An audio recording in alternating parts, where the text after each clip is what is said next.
Hadirin, kesempatan malam ini saya ingin cerita akhirat saja. Sudah pernah ke akhirat belum? Mau? Kalau mau saya daftar, besok berangkat. Salah satu rukun iman yang 6, percaya kepada adanya akhirat. Satu saat alam ini akan hancur sehancur-hancurnya.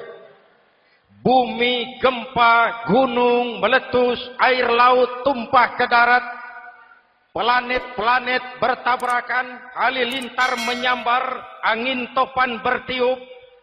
Semua yang bernama hidup, mati, itu kiamat. Lalu kita akan dibangkitkan di padang mahsyar. Dibangkitkan dari kubur kita masing-masing. Dan subhanallah, pada saat bangkit dari kubur itu, keadaan muka kita ini menurut satu riwayat berubah menurut amalan kita masing-masing. Jangan heran nanti ada yang dibangkitkan dari kuburnya itu mukanya berubah jadi muka tikus. Hebat sekali, badannya badan manusia, tangannya tangan manusia, mukanya muka tikus. Sebab apa? Sebab waktu di dunia amalannya amalan tikus.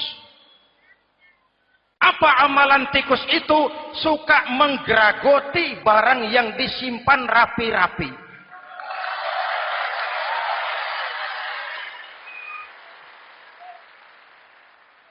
Itu nanti koruptor-koruptor yang menggeragoti uang rakyat, itu nanti bangkit mukanya muka tikus. Saudara lihat, oh ini yang geragoti uang rakyat mukanya muka tikus. Ada lagi yang bangkit dari kubur, mukanya itu berubah jadi muka harimau. Kenapa? Waktu di dunia amalannya amalan harimau. Apa harimau itu? Mau menang sendiri. Keras kepala, kupeh. Di mana ada hutan, rajanya pasti harimau. Padahal hutan belum pernah bikin pemilihan umum. Betul? Tapi harimau tidak peduli. Ada pemilihan umum atau tidak, saya raja hutan. Setelah naik jadi raja di hutan, harimau bukan melindungi rakyatnya, malah makanin rakyatnya.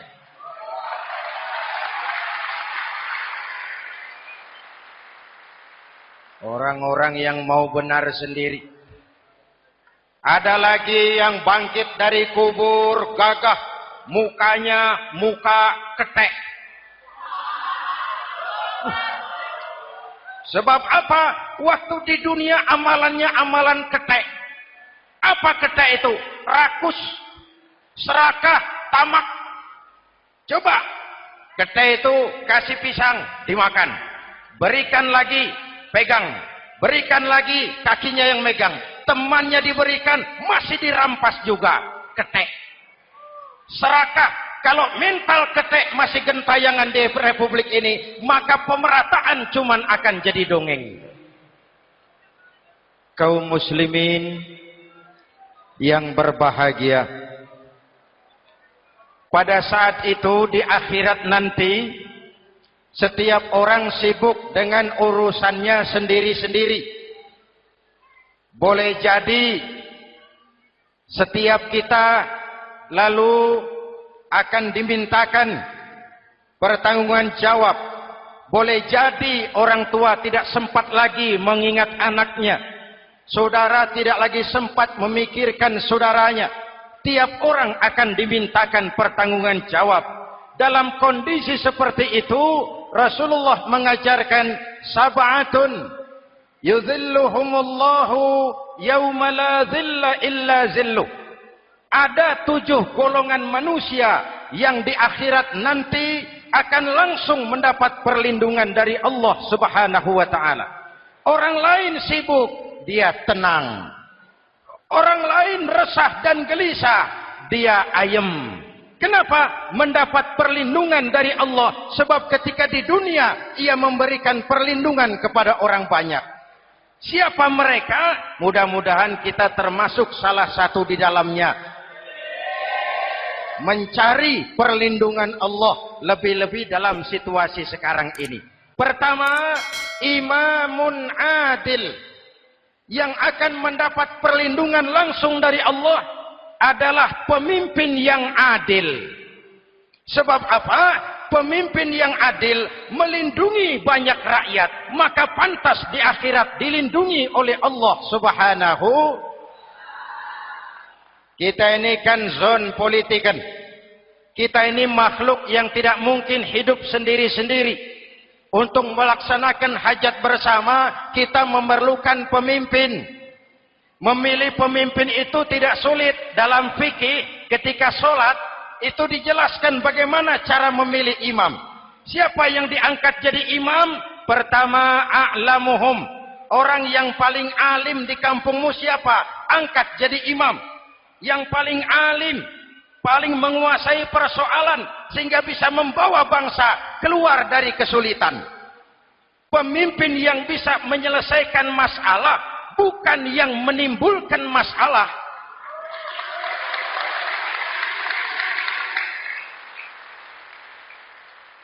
Apalagi kalau pemimpinnya jadi masalah.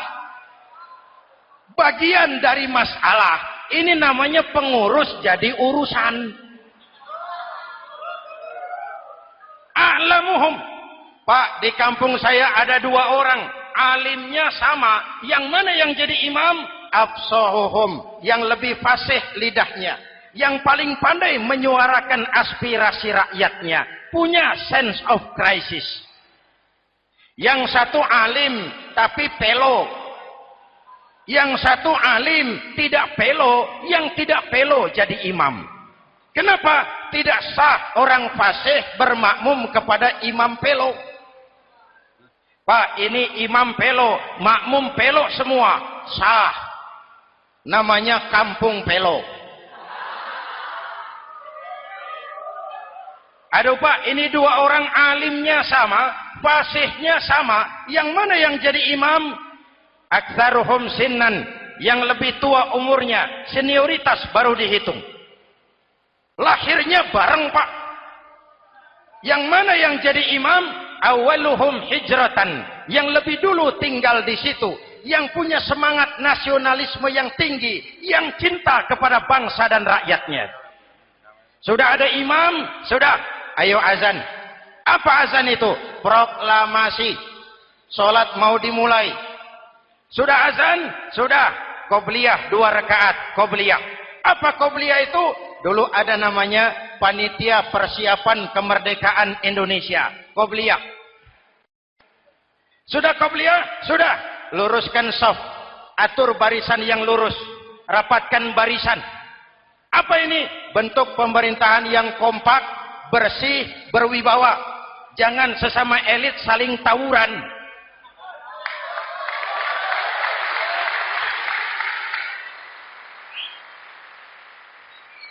Luruskan shaf. Lalu shaf yang terdepan hendaknya diisi orang yang sedikit alim. Tidak perlu alim betul, sedikit alim. Maksudnya apa? Kalau imam keliru dia bisa tegur. Kalau imam salah dia bisa tegur. Kalau imam batal dia bisa gantikan. Ini wakil-wakil makmum. DPR, DPRD. Wakil-wakil makmum. Sudah, sudah. Ayo imam, pimpin sholat. Sepakati dulu, kita mau sholat apa? Rakaatnya berapa? Surah yang mau dibaca apa? Pakai sujud tilawah apa tidak? Supaya makmum tidak kaget-kagetan. Rakyat harus dikasih tahu pemimpinnya mau kemana. Visinya apa? Supaya makmum ikutnya ikhlas. Jelas? Hadirin yang saya hormati. Kita memerlukan pemimpin yang adil. Yang menaungi rakyatnya. Sehingga dengan demikian nanti mereka akan dinaungi langsung oleh Allah Subhanahu. Mudah-mudahan Allah memberikan kepada kita rakyat dan bangsa Indonesia ini pemimpin yang adil. Saya yakin perjalanan waktu akan mengantarkan kita di mana orang-orang akan terbuka topengnya sehingga akan jelas mana pembela rakyat, mana penyengsara rakyat.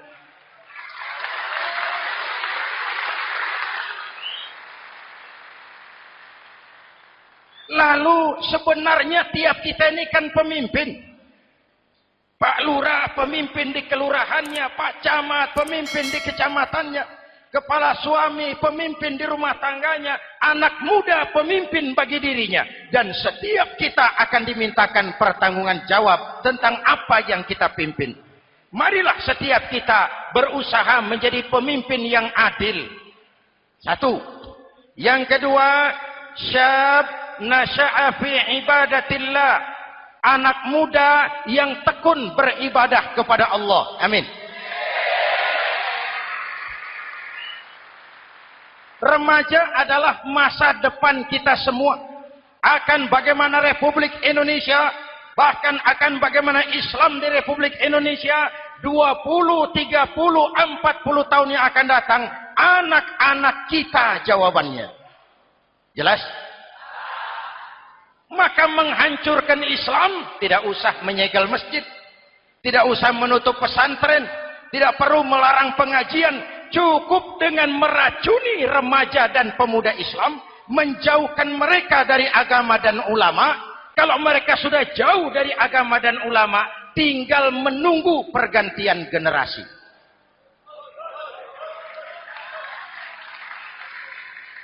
Maaf, kalau yang sudah 60 tahun ke atas, itu saya anggap angkatan selamat. Generasi tanda seru. Insya Allah mantap akidahnya, tidak goyah imannya. Tapi yang 30 tahun ke bawah, adik-adik saya ini, the next generation. Kalian yang jadi pilot project.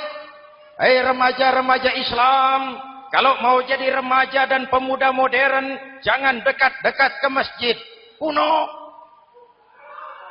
Masjid khusus 70 tahun ke atas. Baca Quran kampungan. Ngaji urusan akhirat. Seiring dengan itu, modernisasi diartikan dengan westernisasi. Kau tidak bisa jadi pemuda modern kalau semua yang datang dari barat belum kau telan mentah-mentah. Kau harus bisa bergaul seperti orang barat, berpakaian seperti orang barat, berumah tangga seperti orang barat, makan minum seperti orang barat. Kalau nyanyi lagunya lagu barat yang orang lain nggak ngerti, kamu juga nggak tahu. Mengalirlah narkoba dalam segala bentuknya. Maka muncullah generasi-generasi santai, generasi-generasi salon yang mencoba mencari pelarian hanya dengan kesenangan sesaat, tapi menghancurkan masa depan yang pasti.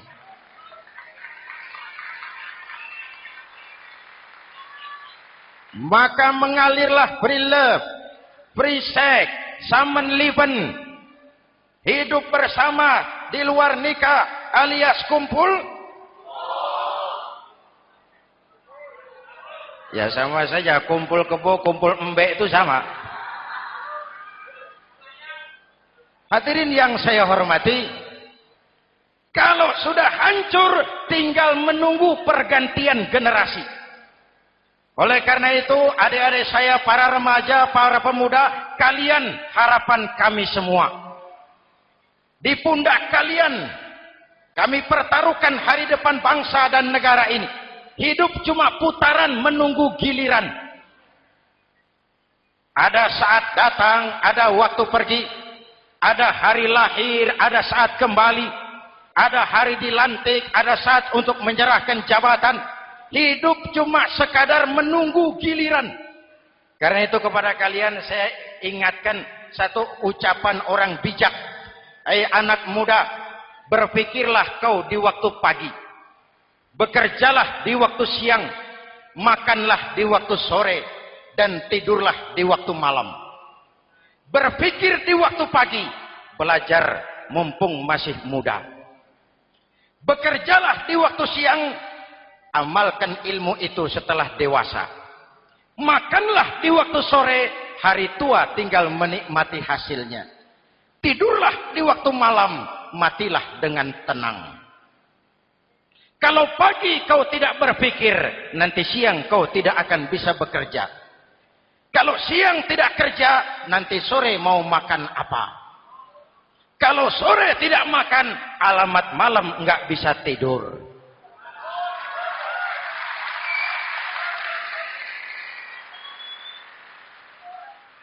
Kalau waktu remaja, waktu muda maunya santai-santai saja, dewasanya bingung. Kalau dewasanya bingung, hari tua terlunta-lunta. Kalau hari tua terlunta-lunta, matinya menteleng. Maka lebih baik makan singkong betulan daripada makan roti mimpi. Ayo, makan singkong betulan, makan roti mimpi, lebih bagus mana? Lebih bagus makan roti betulan. Kalau perlu, lebih baik sekolah sambil dagang koran, sekolah sambil parkir mobil, sekolah sambil semir sepatu, daripada petatang peteteng tanpa prospek hari depan yang ada artinya.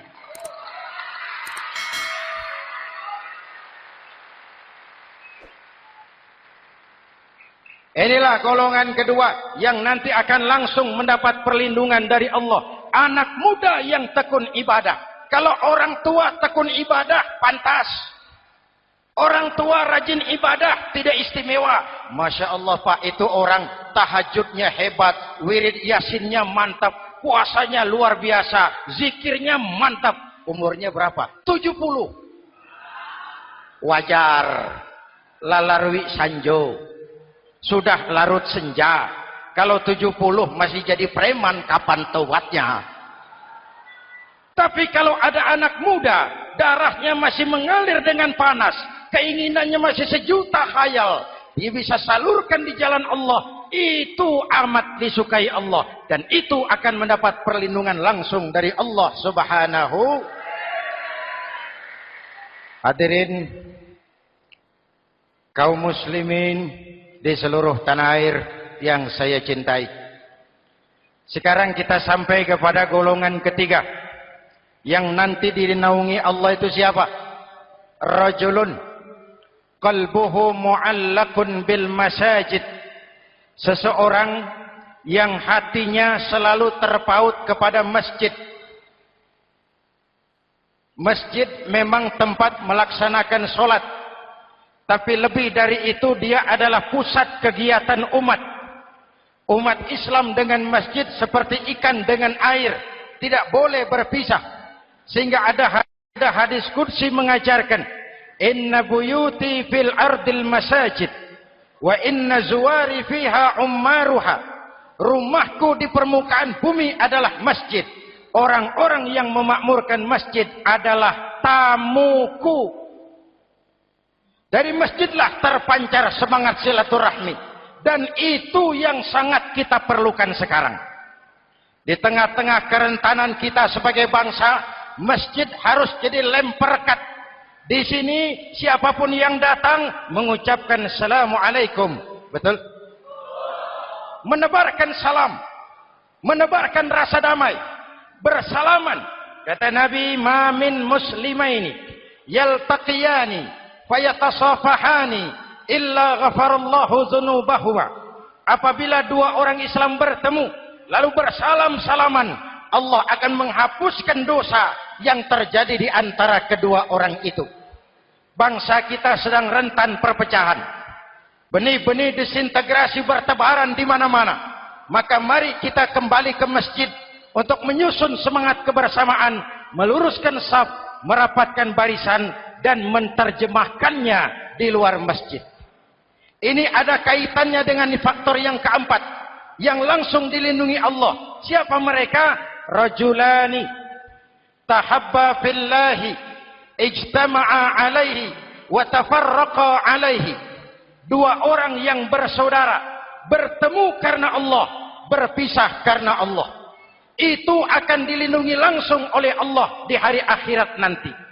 Dua orang bersaudara, bertemu karena Allah, berpisah pun juga karena Allah.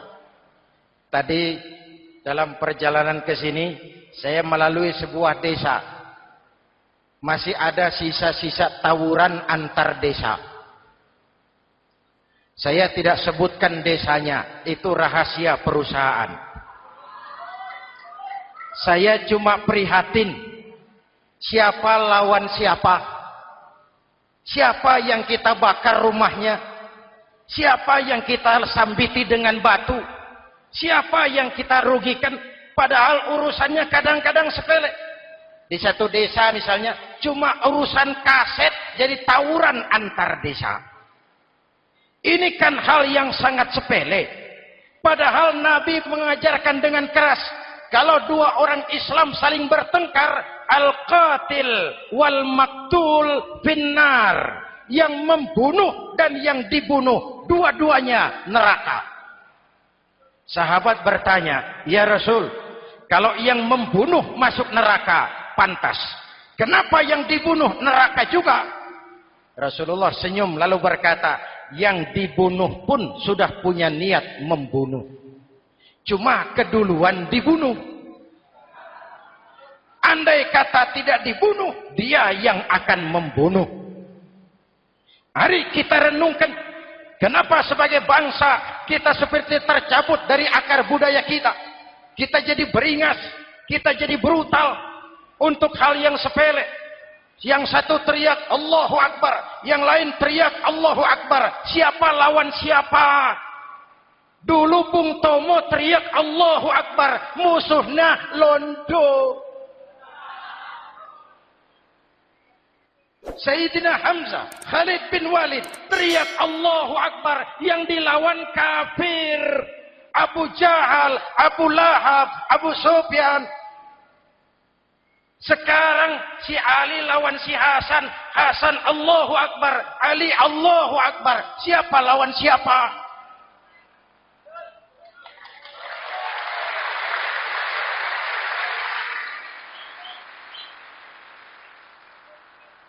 Kenapa kita jadi begitu mudah menggunakan nama Tuhan untuk melampiaskan ambisi pribadi? Kenapa Allahu Akbar yang begitu sakral kita lepas cuma untuk pelampiasan sebuah dendam? Dua orang yang bersaudara bertemu karena Allah, berpisah karena Allah. Itu ukurannya. Kau di jalan Allah, kau saudaraku. Keluar dari jalan Allah, selesai persaudaraan sampai di sini.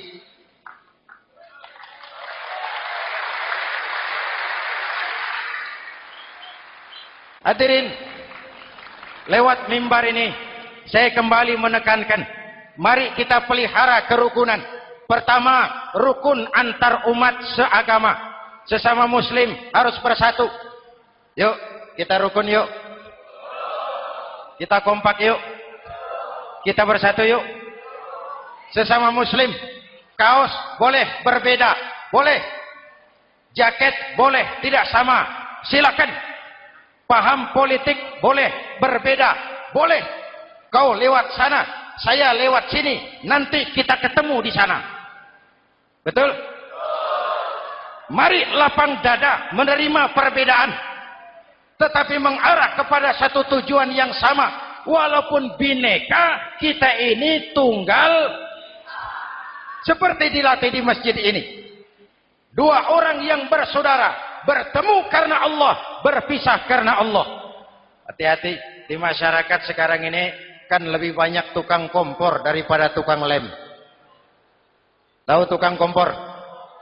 Hangati sana, panasi sini, bakar sana, sulut sini. Terbakar kita, dia lari tepuk tangan. Udah capek kita rakyat diobok-obok. Udah capek kita rakyat dialamatkan, dijadikan address. Semua kalau pidato demi rakyat, untuk rakyat, buat rakyat, padahal nggak pernah kenal sama rakyat. Kita cuma jadi alamat. Mari kita kokohkan akar kebersamaan.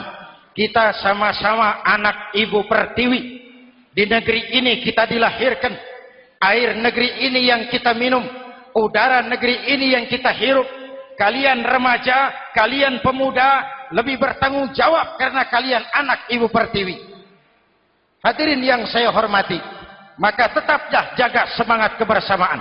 Ini yang keempat. Yang kelima, rajulun zakarallaha khalian fafadat ainahu. Seseorang yang mengingat Allah dalam kesunyian lalu berlinang air matanya. Tengah malam, dikala orang sedang tidur, dia bangun munajat. Gemersik tikar tersentuh tangan, laksana lambaian tangan malaikat maut datang hendak merenggut nyawa. Terbayang dosa yang pernah dia kerjakan, air mata berurai membasahi pipi tanpa terasa. Orang yang munajat semacam itu nanti langsung mendapat perlindungan dari Allah Subhanahu. Saya pernah baca hadis qudsi, merinding bulu kuduk saya. Mendengar hadis qudsi ini, terbayang Indonesia saya, Indonesiaku, Indonesiamu, Indonesia kita semua. Apa kata Allah dalam hadis qudsi? Inni la ahammu bi'azabi ibadi. Kadang-kadang aku muak melihat tingkah laku manusia. Aku kepengen turunkan azab. Kalau azab turun di bumi, kita sudah merasakan banjir di mana-mana. Manado banjir, Sumatera Barat banjir, Jambi banjir, Bengkulu, tanah longsor di Purworejo, Cilacap banjir, Sukabumi gempa, Pandeglang gempa, ekonomi terpuruk, antar kampung tawuran, antar elit di atas tawuran.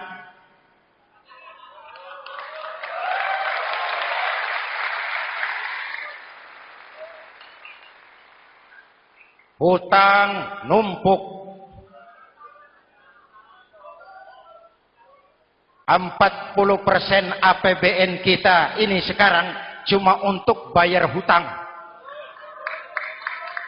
Itu pun dengan asumsi dolar 7.000, 9.000, artinya sekitar 50% APBN kita untuk bayar hutang. Untungnya sekarang ini yang agak menolong, harga minyak membaik di pasaran internasional. Hadirin yang saya hormati. Ini lagi ngomong apa saya sih?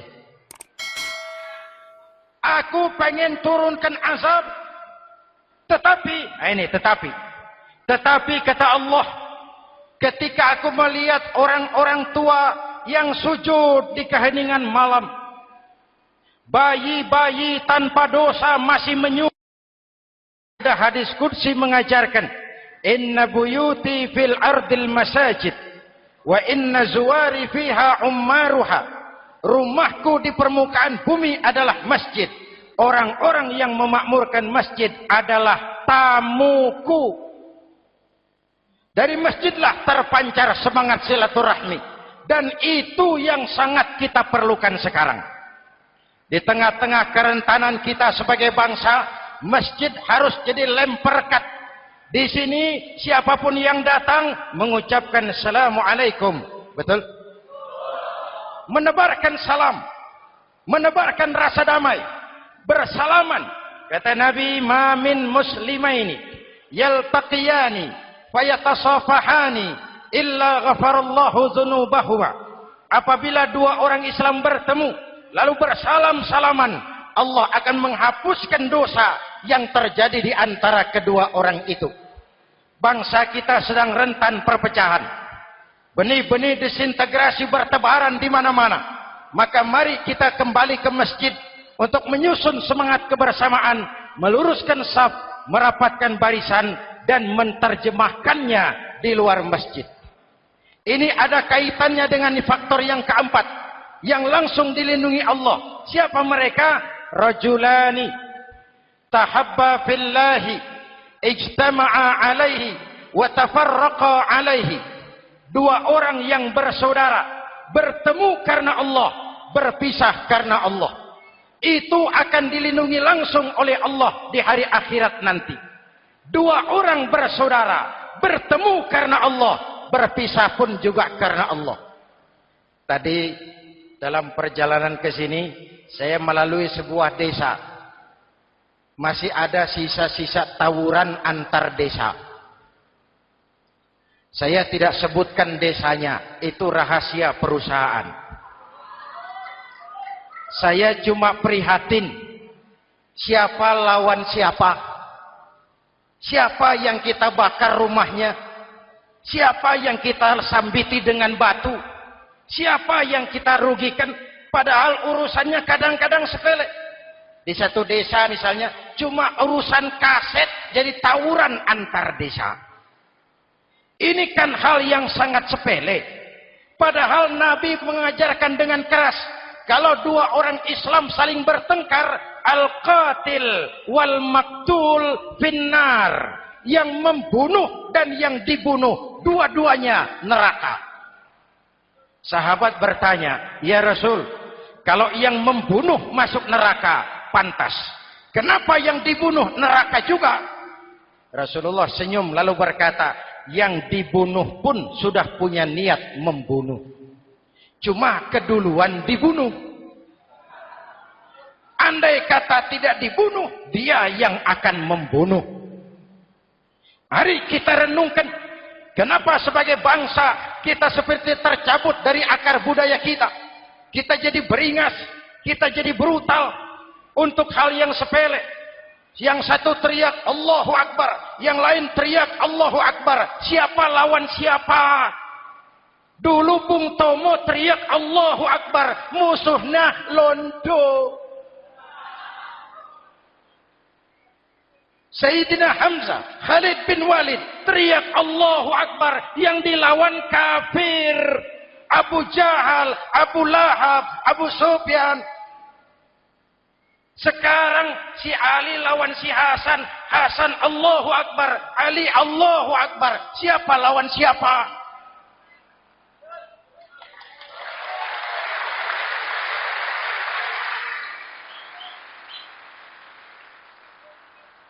Kenapa kita jadi begitu mudah menggunakan nama Tuhan untuk melampiaskan ambisi pribadi?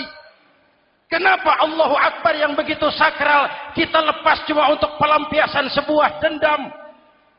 Dua orang yang bersaudara bertemu karena Allah, berpisah karena Allah. Itu ukurannya. Kau di jalan Allah, kau saudaraku. Keluar dari jalan Allah, selesai persaudaraan sampai di sini.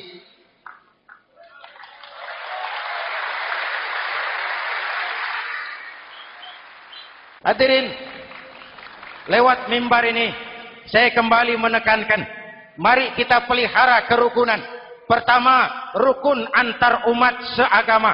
Sesama muslim harus bersatu. Yuk, kita rukun yuk. Kita kompak yuk. Kita bersatu yuk. Sesama muslim, kaos boleh berbeda, boleh. Jaket boleh tidak sama, silakan. Paham politik boleh berbeda, boleh. Kau lewat sana, saya lewat sini, nanti kita ketemu di sana. Betul? Mari lapang dada menerima perbedaan, tetapi mengarah kepada satu tujuan yang sama. Walaupun bineka, kita ini tunggal. Seperti dilatih di masjid ini. Dua orang yang bersaudara, bertemu karena Allah, berpisah karena Allah. Hati-hati, di masyarakat sekarang ini kan lebih banyak tukang kompor daripada tukang lem. Tahu tukang kompor? Hangati sana, panasi sini, bakar sana, sulut sini. Terbakar kita, dia lari tepuk tangan. Udah capek kita rakyat diobok-obok. Udah capek kita rakyat dialamatkan, dijadikan address. Semua kalau pidato demi rakyat, untuk rakyat, buat rakyat, padahal nggak pernah kenal sama rakyat. Kita cuma jadi alamat. Mari kita kokohkan akar kebersamaan. Kita sama-sama anak Ibu Pertiwi. Di negeri ini kita dilahirkan. Air negeri ini yang kita minum. Udara negeri ini yang kita hirup. Kalian remaja, kalian pemuda, lebih bertanggung jawab karena kalian anak Ibu Pertiwi. Hadirin yang saya hormati, maka tetaplah jaga semangat kebersamaan. Ini yang keempat. Yang kelima, rajulun zakarallaha khalian fafadat ainahu. Seseorang yang mengingat Allah dalam kesunyian, lalu berlinang air matanya. Tengah malam, dikala orang sedang tidur, dia bangun munajat. Gemersik tikar tersentuh tangan, laksana lambaian tangan malaikat maut datang hendak merenggut nyawa. Terbayang dosa yang pernah dia kerjakan, air mata berurai membasahi pipi tanpa terasa. Orang yang munajat semacam itu nanti langsung mendapat perlindungan dari Allah Subhanahu. Saya pernah baca hadis qudsi, merinding bulu kuduk saya. Mendengar hadis qudsi ini, terbayang Indonesia saya, Indonesiaku, Indonesiamu, Indonesia kita semua. Apa kata Allah dalam hadis qudsi? Inni la ahammu bi'azabi ibadi. Kadang-kadang aku muak melihat tingkah laku manusia. Aku kepengen turunkan azab. Kalau azab turun di bumi, kita sudah merasakan banjir di mana-mana. Manado banjir, Sumatera Barat banjir, Jambi banjir, Bengkulu, tanah longsor di Purworejo, Cilacap banjir, Sukabumi gempa, Pandeglang gempa, ekonomi terpuruk, antar kampung tawuran, antar elit di atas tawuran.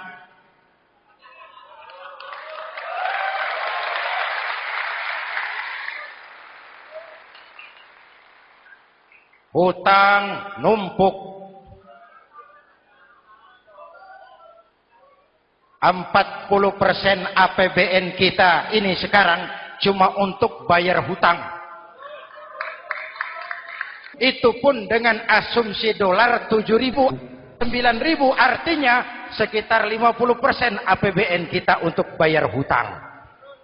Untungnya sekarang ini yang agak menolong, harga minyak membaik di pasaran internasional. Hadirin yang saya hormati, ini lagi ngomong apa saya sih? Aku pengen turunkan azab, tetapi kata Allah, ketika aku melihat orang-orang tua yang sujud di keheningan malam, bayi-bayi tanpa dosa masih menyusu, binatang ternak melata mencari makan, murkaku surut, azab aku tarik kembali. Ayo renungkan hadis ini. Allah mau marah nggak jadi, azab ditarik, kesulitan diangkat, pertolongan datang, ada yang meredam murka Allah. Allah mau marah nggak jadi. Kenapa? Orang-orang tua yang tengah malam sujud sambil berlinang air mata, itu yang meredam murka Allah. Yang ikhlas menangis kepada Allah, bukan menangis berdasarkan pesanan. Ini kan sekarang apa yang nggak bisa dipesan? Istighosah pesanan, demo pesanan, 10.000 berangkat. Ngerti apa enggak urusan soal lain.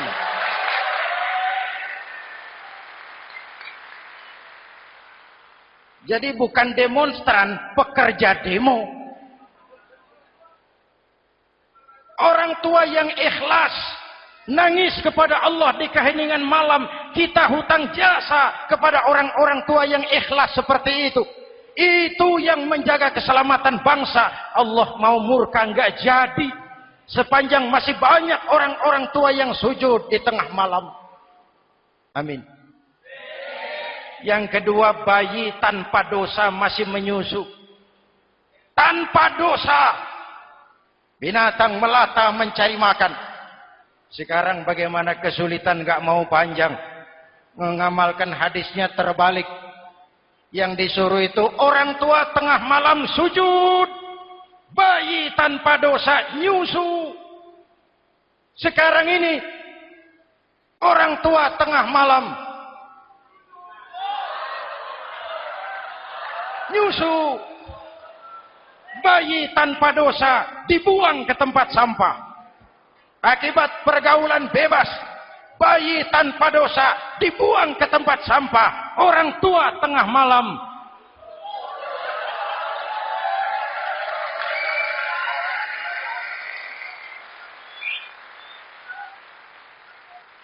Hadirin yang keenam, rajulun da'athum ra'atun zatu mansibin wa jamalin ila nafsiha faqala inni akhafu Allah rabbal alamin.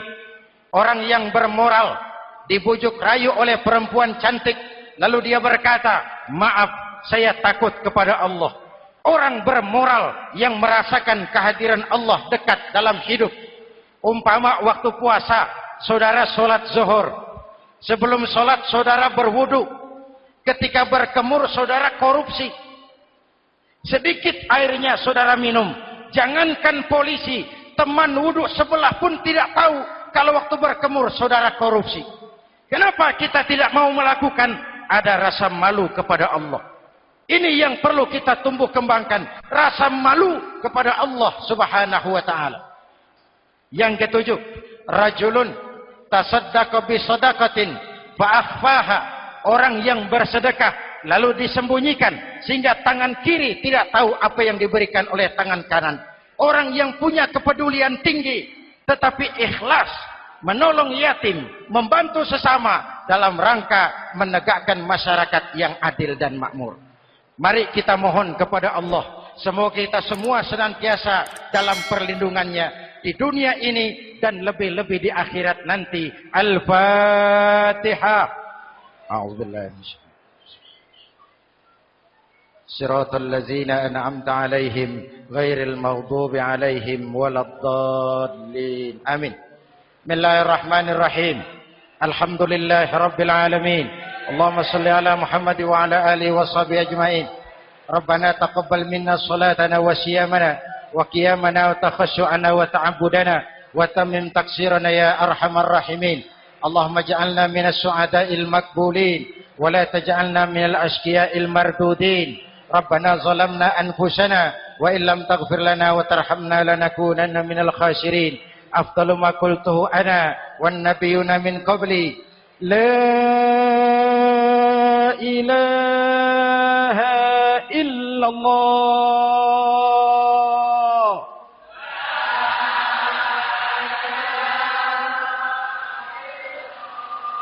La ilaha illallah.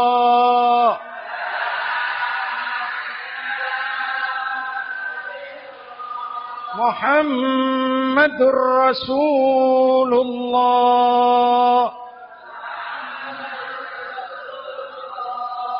Kalimatu haqqin 'alaiha nahya wa 'alaiha namut wa 'alaiha numashu insyaallah minal aminin wa akhiru da'wana alhamdulillahi rabbil alamin. Assalamualaikum warahmatullahi wabarakatuh.